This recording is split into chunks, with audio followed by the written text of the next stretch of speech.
Balingiin Tserendorj. Balingiin Tserendorj Mongolian. Balingiin Tserendorj, May 25, 1868, February 13, 1928. Titles: Khicheengui Sayd.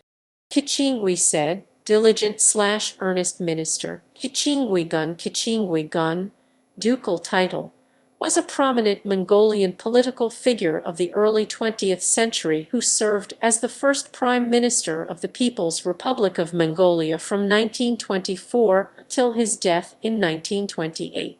Between 1913 and 1924, he held several high-ranking positions within a succession of Mongolian governments, including the Bogd Khaanate 1911–1924, the Chinese occupation 1919–1921, and the puppet regime under Roman Ungern von Sternberg 1921. Early life and career. Céréndorj was born in 1868 as a subject to the Great Shabai, the estate of the personal retainers of the Jebtsendamba Khicheengui in Kurlanbayan Ulan in present-day Khentiai province. He spoke Mongolian, Manchu, Chinese and Russian, and worked as a scribe and translator in the local Manchu litigation office from 1885 to 1911. After the establishment of the Bogd Khaanate in 1911, Céréndorj joined the Foreign Ministry of Autonomous Mongolia, where he rose to become Deputy Foreign Minister in 1913 and then Minister of Foreign Affairs. Bogd Khaanate of Mongolia 1911–1924. Mongolian-Russian Conferences 1912–1915. As under previous governments, Céréndorj's primary goal was to secure broader international recognition of Mongolia's independence.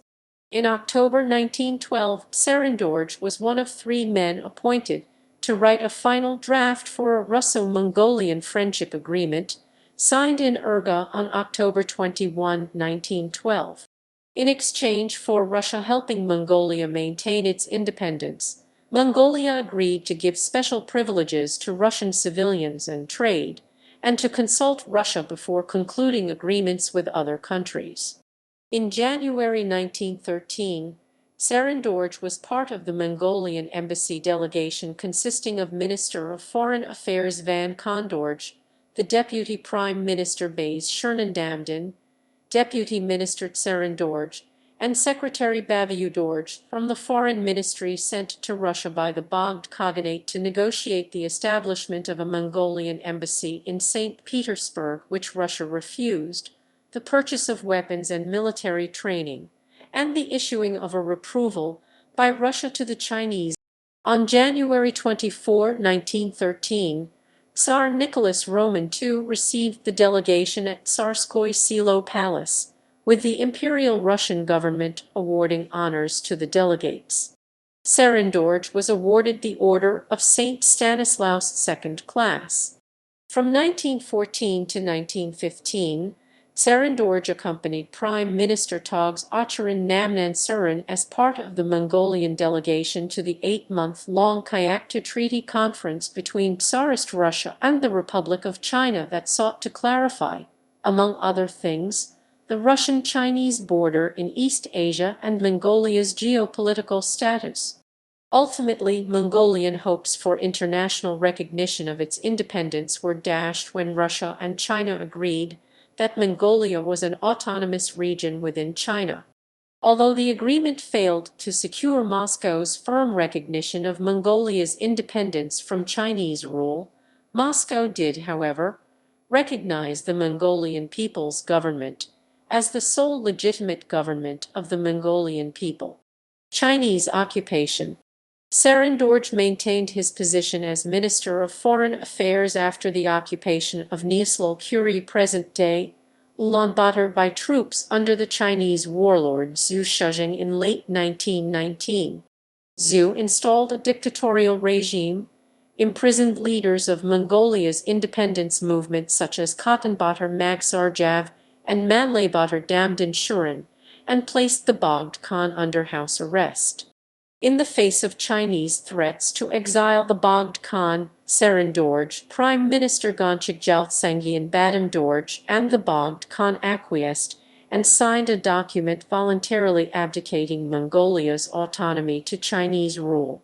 Although Tserendorj's career and reputation suffered irreparable damage as a result of his caving to Chinese pressure, Tserendorj escaped blame despite reports from the first American consul in Khicheengui, Samuel Sakabin, that Tserendorj had opted for reconciliation with the Chinese if negotiations could not produce independence. Restoration of the Mongolian government by Baron Roman Nikolai Maximilian von Ungern Sternberg. Tserendorj continued to work within the government even after forces commanded by the mad Baron Roman Ungern von Sternberg ejected a Chinese occupation in February 1921. Ungern, an anti-Bolshevik warlord whose forces invaded Mongolia during the Russian Civil War, entered Mongolia in late 1920 with the intent of freeing the Bogd Khaan from Chinese domination and establishing a new Mongolian empire. Tserendorj made up part of his short-lived puppet government that lasted until July 11, 1921, when Mongolian partisans commanded by Damdin Sukbatar and Red Army units defeated Ungern's forces and recaptured the Mongolian capital. Tserendorj was named Deputy Minister of Foreign Affairs in the newly proclaimed revolutionary government headed by Prime Minister Dogsaman Badu. 1921 Treaty with the Soviet Union. Following the Russian October Revolution of 1917 and the declaration of the Mongolian People's Republic in 1921, the Khicheengui Treaty became moot.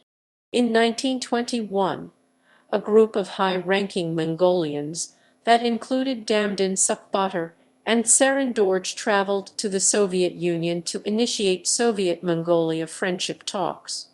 There they both allegedly met with Vladimir Lenin. The resulting friendship treaty signed November 5, 1921 formally established relations between the two countries and the exchange of ambassadors. News articles from 1921 showed Tserendorj photographed in Moscow while signing a pact with the Russian Soviet government opening diplomatic relations between the new Revolutionary Republic of Mongolia and Russia. Sivan Dargi headed the Mongolian delegation. International reputation. During this period, Tserendorj slowly gained an international reputation as one of Mongolia's most pragmatic, durable, and widely respected government leaders. A Russian participant to the Soviet-Mongolian friendship talks noted he is an old Mongolian official. Without him, no legal or foreign affairs document is drafted. Later, Samuel Sakabin, the U.S. consul to Khicheengui who traveled to Mongolia in 1924, reported that Tserendorj was highly intelligent, head and shoulders above his colleagues, in common sense and a man who exercised a restraining influence on other members of the government. Swedish missionary and friend, Franz August Larsson, described Tserendorj in his book Larsson. He was for the last 20 years of his life the ruling spirit of North Mongolia. He was simple and hard-working. His character was so without blemish that he was asked to serve through all the political changes that have taken place in the Mongolian government. He was an intelligent conversationalist on many matters, and well-read in the customs and the habits of other peoples and other countries. Although he had immeasurable power, for he decided almost every question of great importance that came up during 20 years, he lived and dressed simply. He was one of the great men of the world. Other men, wealthy nobles and high lamas, came to call on him humbly, because they knew that although he was not surrounded by material wealth, he had a spirit which enriched men who came near him. Prime Minister 1923–1928. From 1922 to 1923, Tserendorj served as Minister of Foreign Affairs. He was appointed Prime Minister upon the death of Sodnamin Damdin Bazar on September 18, 1923, and was elected to the Presidium or Politburo of the Mongolian People's Revolutionary Party MPRP Central Committee. The death of the Bogd Khan in April 1924, Tserendorj was made head of the Draft Constitution Commission established by the government after a previous commission had made wrong turns by incorporating European and international law concepts. Pressured by the Soviets, his commission produced a ready-made, pre-approved constitution within one day of its first meeting. The new constitution disposed of the limited monarchy altogether and formally established the Mongolian People's Republic MPR. During the first session of the Mongolian Great Hero Parliament in 1924, Tserendorj was appointed first Prime Minister of the MPR and was subsequently re-elected in 1926 and 1927. It was during this first session of Parliament that Tserendorj took notice of an obscure delegate from Khicheengui, Balingiin, and suggested he be appointed head of the small hero, the small assembly, that controlled day-to-day matters of state. Gendin would later be prime minister during a critical period in Mongolian history. Soviet control increases. Following the 1921 revolution and the subsequent friendship agreement with the Soviet Union, Soviet troops were stationed in Mongolia exercising significant influence on the new government's political and ideological development. From 1926 to 1928, as Moscow tightened its control over the Mongolian political process, Tserendorj was pressured to include Russians in high-ranking positions within his government. The Minister of Finance, Chairman of the Economic Council, Head of Mongolian Construction, Head of the Domestic Trading Organization, Chairman of the Military Council, and Minister of War were all Russian nationals. A Russian also headed the secret police along with 6 Russian advisors. To offset the growing influence of the Soviets in internal affairs, Tserendorj pursued international recognition of Mongolian independence, not only from Russia but from other nations as well. He also hoped to see Mongolia become a neutral state, akin to an Asian Switzerland. Outreach efforts to Europe, Japan, and the United States were eventually stifled by Moscow and Comintern agents within the Mongolian government. Later, Tserendorj and his allies came under heavy criticism from pro-Soviet members of the MPRP who felt such efforts were counter-revolutionary and a betrayal of the special relationship that had developed between Mongolia and its chief benefactor. Tserendorj rejected such criticism while also resisting what he saw as heavy-handed Soviet pressure to rapidly abolish private property in Mongolia, implement cooperatives and state industries, and persecute the Buddhist Church. He believed these policies conflicted with the country's nomadic culture and Buddhist traditions.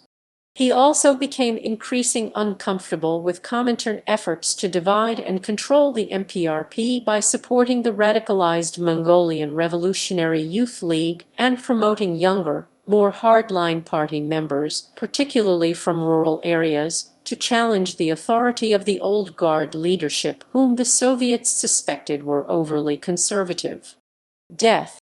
Weary of the Comintern's growing influence and activities, Tserendorj attempted to resign his position in 1927, saying he was too old and sick to continue. Nevertheless, both the Central Committee of the MPRP and the Soviets felt the respected prime minister was a useful tool and forced him to remain in his post. Tserendorj's health continued to decline and he died on February 13, 1928. Deputy Prime Minister Anandin Amur was appointed as the Prime Minister of Mongolia on February 21, 1928. References